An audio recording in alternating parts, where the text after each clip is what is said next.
பாகவத கதை கேட்டிடுவோம், ராகதாளத்துடன் பாடிடுவோம், சோகமோக படமாட்டோம், மகரிகமாய் பழகிடுவோம். கோவிந்தனுக்கு ஆட்பட்ட குடும்பம் அம்மா எங்கள் குடும்பம், கோவிந்தனுக்கு ஆட்பட்ட குடும்பம் அம்மா எங்கள் குடும்பம். கலயே சுந்தராகாரம் சதைகப்பிரியதர்சனம் அஜ்ஞானநாசகம் தேவம் சத்குரும் முரளீதரம். சத்குருநாத மகாராஜ் கி ஜெய். ஸ்ரீ மாதுரி சகி சமேத பிரேமிகவர்த சுவாமியினுடைய பரிபூர்ண அனுகிரகத்தினாலையும் ஸ்ரீ ஸ்ரீ மகாரண்ய முரளீதர சுவாமிகளுடைய பரிபூர்ண அனுகிரகத்தினாலையும் பாகவத கதை கேட்டுடுவோம் அப்படிங்கிற சீரியஸை ஆரம்பித்து பார்க்க போகிறோம்.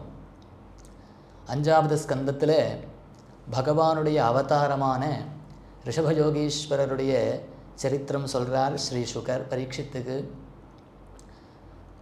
அந்த ரிஷபதேவருடைய மனைவியினுடைய பெயர் ஜெயந்தி. அந்த ஜெயந்திக்கு 100 குழந்தைகள் பிறக்கிறான். அதில் மூத்தவர் பரதன், அவர்தான் ஜடபரதர் என்று பெயர் கொண்டு ரகுகணனுக்கு உபதேசமும் செய்கிறார் ஞானத்தை. அந்த ஜெயந்திக்கு பிறந்த அத்தனை பேருக்கும் ஜாயந்தேயர்கள் அப்படின்னு பெயர் ஏற்படுறது. அதில் 9 பேர் நவயோகீஸ்வரர்கள், நவயோகிகள் அப்படின்னுட்டு அவர்கள் பகவத் பக்தியை பண்ணிக்கொண்டு ஞான மார்க்கத்தில் அங்கேயும் இங்கேயும் அலைஞ்சுண்டு பல பேருக்கு உபதேசம் பண்ணிண்டு பல பேரை கரையேற்றுண்டு பகவத் பக்தியை பண்ணிக்கொண்டு சஞ்சரிக்கக்கூடியவர்கள் நவயோகிகள். கவிஹி ஹரிஹி அந்தரிக்ஷா ஆவிர்ஹோத்ரா த்ருமிளா சமசா கரபாஜனா என்று. அவள் ஒரு சமயம் இங்கேயும் அங்கேயும் அலைஞ்சுட்டே இருக்கா அப்படின்னு பார்த்தோம் இல்லையா. அந்த நவயோகிகள் நிமி அப்படிங்கிற ஒரு மகாராஜா, அந்த நிமி மகாராஜா ஒரு யாகம் பண்ணும் பொழுது அந்த யாகசாலைக்கு வந்து அடையறான். எப்பொழுதுமே மகான்களுக்கு ஒரு அவஸ்தை இருந்துகிட்டே இருக்கும். யாருக்காவது கதை சொல்லணும், எப்பொழுதுமே நாம சங்கீர்த்தனம் பண்ணிட்டு இருக்கணும், கதை கேட்டுட்டே இருப்பார்கள். கதை சொல்கிறவா இருந்தால் இவர்கள் உட்காந்து கதை கேட்பா, கதை கேட்குறவா இருந்தால் இவர்கள் உட்காந்து கதை சொல்லிகிட்டே இருப்பா. இல்லை சதா சர்வகாலமும் நாம சங்கீர்த்தனம் பண்ணிட்டுருப்பா, பகவத் பஜனை பண்ணின்றிருப்பா. இத்தகைய இந்த நவயோகிகளும் அத்தகைய பாகவதோத்தமர்கள் தான். இந்த நவயோகீஸ்வரர்கள் பட்டுன்னு அந்த இடத்துல தோன்றுகிறா நிமியினுடைய யாகசாலையில். உடனே நிமி மகாராஜா அப்படி பக்தியோட கையை கூப்பி அவர்களை வரவேற்று கேள்விகளை கேட்குறான். பாகவத தர்மங்களை சொல்லுங்கோ அப்படின்னு முதல் கேள்வி கேட்குறான். உடனே அந்த நவயோகீஸ்வரர்களில் முதல்வரான கவி அப்படிங்கிறவர் எடுத்து சொல்கிறார், எப்பொழுதுமே சதா சர்வகாலமும் நாம சங்கீர்த்தனம் பண்ணிக்கொண்டே இருக்கணும். இதுதான் பாகவத தர்மம்.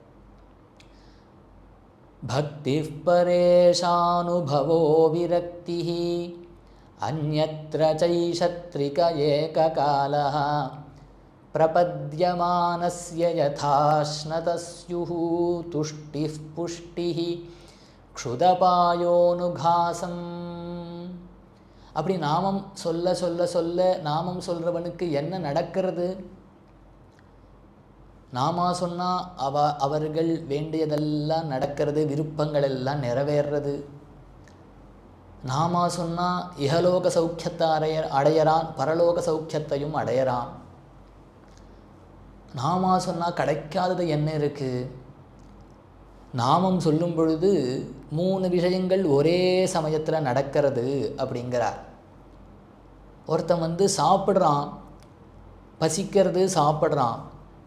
சாப்பிட்றதுனால என்ன ஏற்படுறது? அவனுக்கு பசி தீர்றது. அதே சமயத்தில் சாப்பிடும் பொழுது நாக்குக்கு சுவை கிடச்சி ஒரு சுகமும் ஏற்படுறது. அதே சமயத்தில் புஷ்டியும், சரீரத்துக்கு ஒரு புஷ்டியும் ஏற்படுறது. துஷ்டிஹி புஷ்டிஹி க்ஷுதபாயா அனுகாசம். ஒரே செயல்தான்.